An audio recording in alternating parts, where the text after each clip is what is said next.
그래서 이렇게 공을 뒤로 가지고 나오는데 이번 경기에서 보면 박용우 선수가 여기서 이강인 선수를 돕고자 라는 생각에 이런 식으로 다가가는 경우가 꽤 있었어요. 이렇게 다가가면서 본인의 멘트라든가 아니면 이 선수를 끌고 가는 경우가 꽤나 많이 나옵니다. 이렇게 이강인에게 볼이 투입이 됐을 때 박용우 선수가 이거를 안 갔으면 좋겠습니다. 요거를 우리가 절제를 해야지만 이강인을 극대화시킬 수 있다.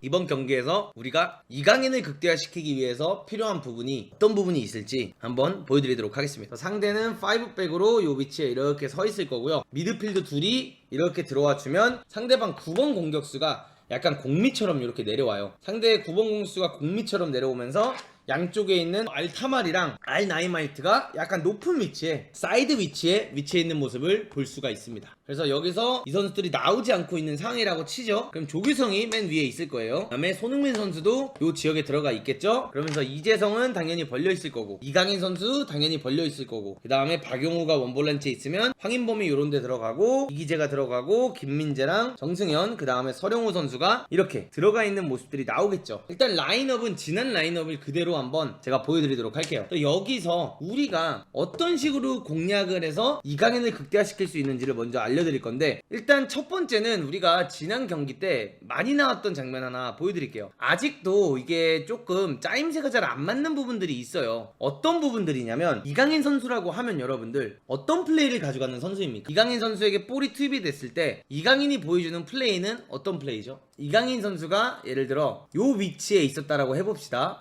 이 위치에 있는 이강인 선수에게 패스가 이렇게 들어가요. 여기 서 있는 박용우 선수라든가 이런 선수들이 이강인 쪽으로 다가가는 모습을 우리가 은근히 좀 많이 볼 수가 있거든요.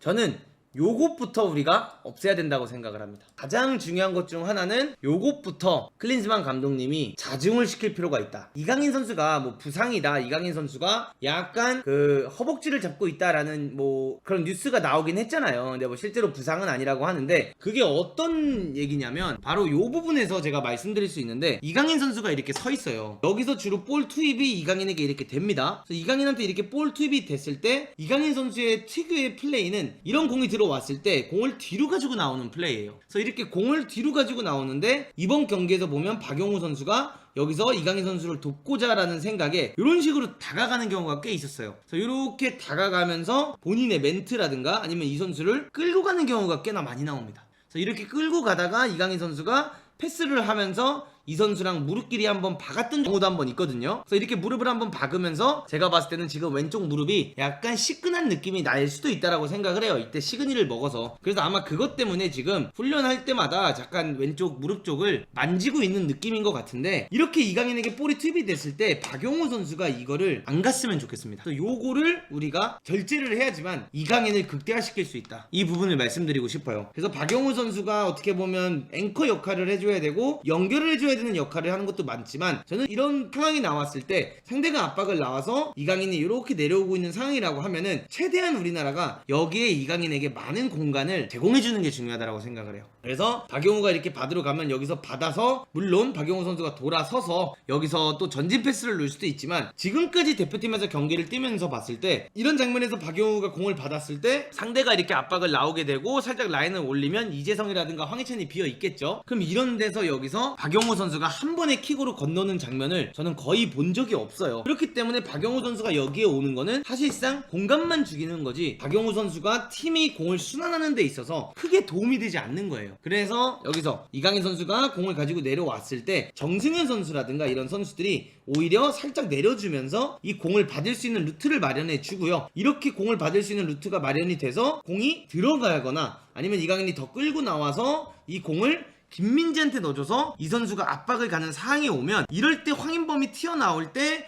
이런 거를 공을 박용우가 앵커 역할을 해주면서 받고, 지금 이강인이 여기까지 끌고 나와서 이 공간이 생겼잖아요. 그러니까 이렇게 생겼을 때 서령우가 올라간다든가 김태현이 올라가 주면서 이런 패스를 건네받고, 여기서 받은 선수들이 조규성이 튀어나와주면서 공간을 먹어주면 손흥민 선수가 뒤로 돌아가는 움직임으로 이 뒷공간을 파주는 플레이를 가져가야 된다. 그래서 이강인으로부터 시작해서 김민재로 나왔다가 미드필드를 거쳐서 결국에는 다시 사이드를 파는 장면을 만들어서 손흥민한테 연결을 하는 거. 그래서 요런 부분들을 우리가 만들어낸다든가 아니면은 요런 방법도 굉장히 좋은 방법이 될 수 있습니다. 제가 아까 말씀드린 대로 박용우가 여기 뛰면은 손흥민이라든가 황인범이 약간 이렇게 공격형 미드필더 2명으로 뛰는 게 되게 중요할 것 같다라고 말씀을 드렸잖아요. 그러면은 이런 거죠. 여기서 볼이 이강인한테 들어가죠. 그럼 이강인한테 이렇게 볼이 들어갔을 때 여기서 손흥민 선수가 한 칸을 올라가 주는 거예요. 그래서 여기서 한 칸을 이렇게 올라가 주게 된다면 이 선수가 압박을 나왔을 때 결국 이 선수는 어쩔 수 없이 살짝 끌려가는 상황이 나오겠죠. 그럼 이강인 선수는 이 선수를 안고 충분히 이렇게 들어올 수 있는 각이 만들어질 겁니다. 그럼 이렇게 각이 들어와졌을 때 손흥민 선수가 있고 요런데 박용우가 있다라고 하면은 이런 거를 이강인이 박용우를 매기고 다시 이강인이 공을 받으러 와서 이 공을 받았을 때 이럴 때 황인범이 하프스페이스 침투를 가져가 주고요. 이런 거를 황인범을 보고 넣는다든가 아니면은 반대로 이런 장면에서 이재성이 이번에 보여줬던 모습처럼 이재성이 이렇게 움직임을 가져가 줄 때 상대가 끌려나가게 된다면 이재성을 볼 수도 있고요. 아니면 여기서 이강인 선수가 이재성 선수 때문에 끌려나간 요 공간이 창출이 되는데 이런 곳들을 이제 황인범 선수가 들어가면서 공을 받아주고 자연스럽게 오버래핑이 나와주면서 우리가 땡겨주면서 플레이를 가져간다면 사실 이게 이강인을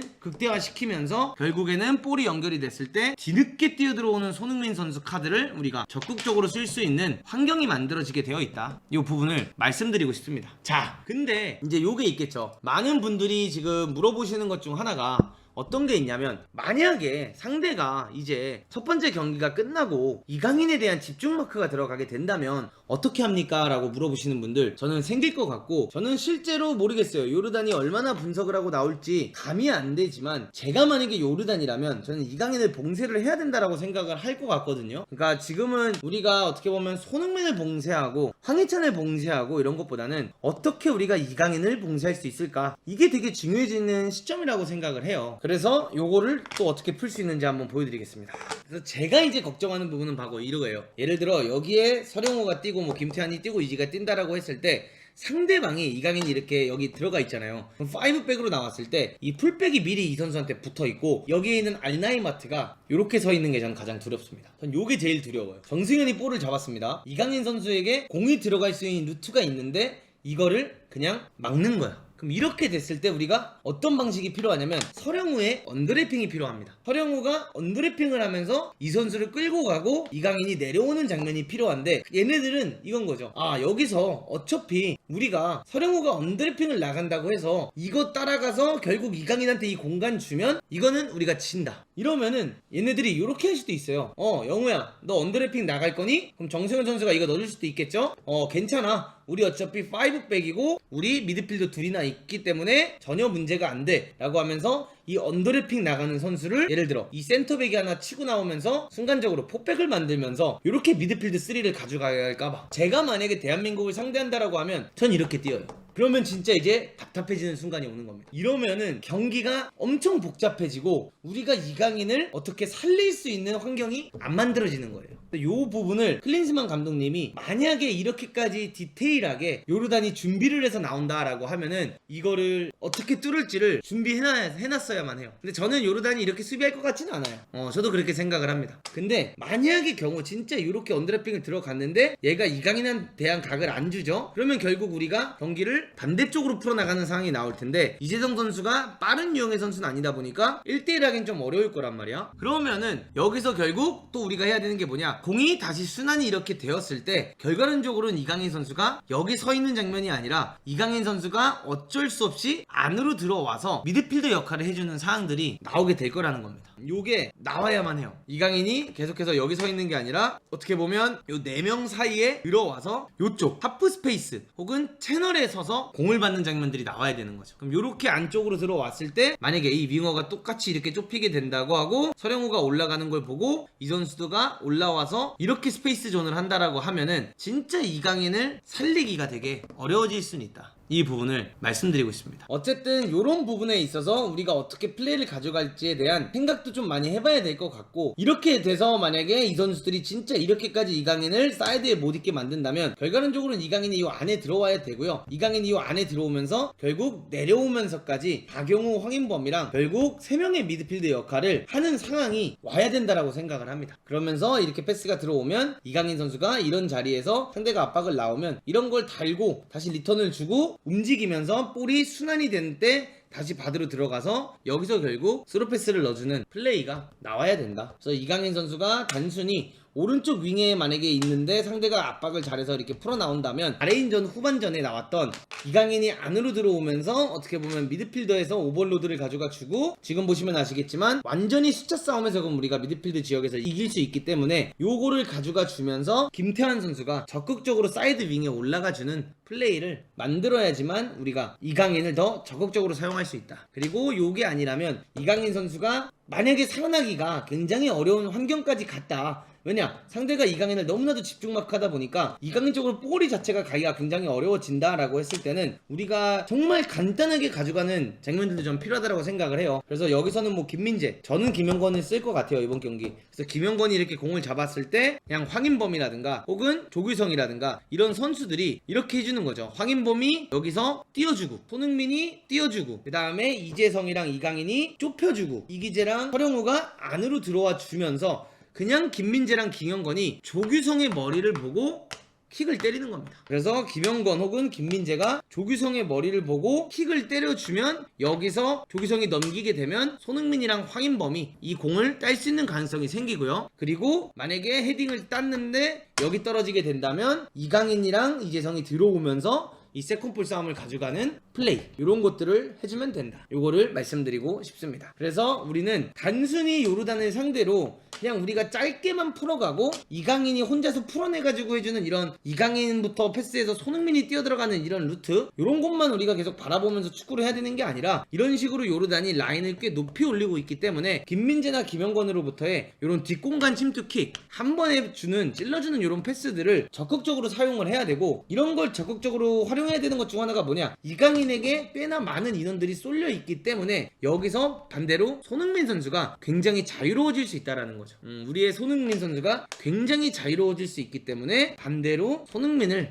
적극적으로 살릴 수 있는 플레이를 가져가게 된다면 더 좋은 효과를 낼 수 있다. 우리가 첫 경기가 끝나고 어떻게 보면 손흥민 선수가 이제 득점이 없었다, 손흥민이 골을 못 넣었다 라고 하는데, 이렇게 우리가 플레이를 가져가면 손흥민 선수가 또다시 득점을 가져갈 수 있다. 문도그가 아는 클린스만 감독은 요게 정배인데, 만약에 요렇게 정배가 나오는데 심지어 요렇게 안 뛰고 만약에 요렇게 뛴다 했을 때는 이거 사고입니다, 사고. 제 개인적인 생각에는 요렇게 나오게 된다라고 하면 우리가 얻을 수 있는 게 진짜 없어진다. 왜냐면 만약에 여러분들 진짜 이게 제가 매번 말씀드리지만 김민재가 공 이렇게 가지고 있죠. 그리고 상대가 파이백을 쓰고 있어도 상대가 이렇게 아무리 서 있어. 근데 우리가 만약에 지난 경기에 보여준 것처럼 이재성이 이렇게 싹 뛰어들어가면서 상대 끌고 갔을 때 여기 이기재 이렇게 올라가면서 이기재한테 볼이 들어갈 수 있는 환경을 만들어주는 시스템으로 우리가 뛰잖아요. 이렇게 되는 거라면 이기재 선수를 써도 돼요. 왜냐? 이기재 선수가 이렇게 올라감으로써 이기재 선수가 여기서 얼리 크로스를 올리고 손흥민이라든가 늦게 들어오는 이강인을 보고 이런 킥들을 넣어줄 수 있기 때문에, 이러면 이기재 선수를 쓰는 게 전혀 문제가 안 됩니다.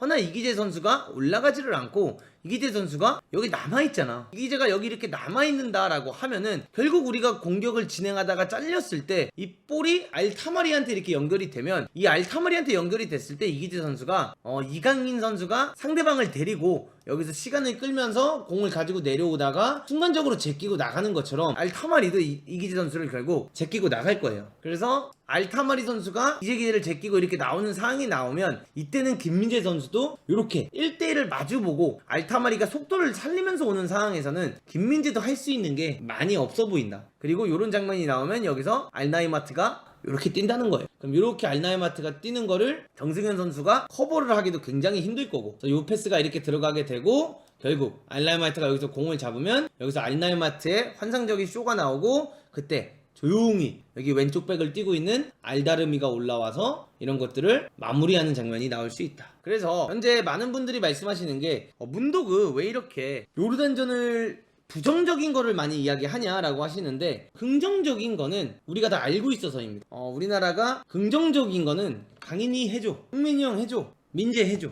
그래서 그게 우리의 긍정적인 부분이다. 우리 팀의 긍정적인 부분은 어차피 흥민이 형과 강인이와 민재가 해줘야 되는 부분, 그 다음에 황인범이 좋은 컨디션으로 보여주는 모습들, 이재성이 사이드에서 흔들어주는 모습들, 이런 모습들이 결국에는 잘 나오기 때문에 그냥 선수들이 해주고 있는 부분, 그 다음에 왼쪽 백에서도 뭐였습니까 여러분들, 서령호를 클린스만 감독님이 왼쪽 백으로 보내고 김태환을 오른쪽 백으로 두면서 서령우한테 다른 지시가 없었다라고 해요. 영우야 너 왼쪽 백에 들어가니까 어떤 식으로 플레이해 라는 전문적인 다른 지시가 없었다라고 합니다. 그거 자체가 많은 걸 알려주는 거다, 이거를 말씀드리고 싶습니다. 그게 말이 없었다라는 게 말이 되나? 저도 안 된다고 생각을 해요. 서령우는 오른쪽 백을 뛰는 선수였고, 서령우가 베테랑도 아니고 서령우 선수가 어린 선수인데 이 선수를 왼쪽으로 보내면서 아무런 인포메이션도 주지 않았다는 게 쉽지 않죠.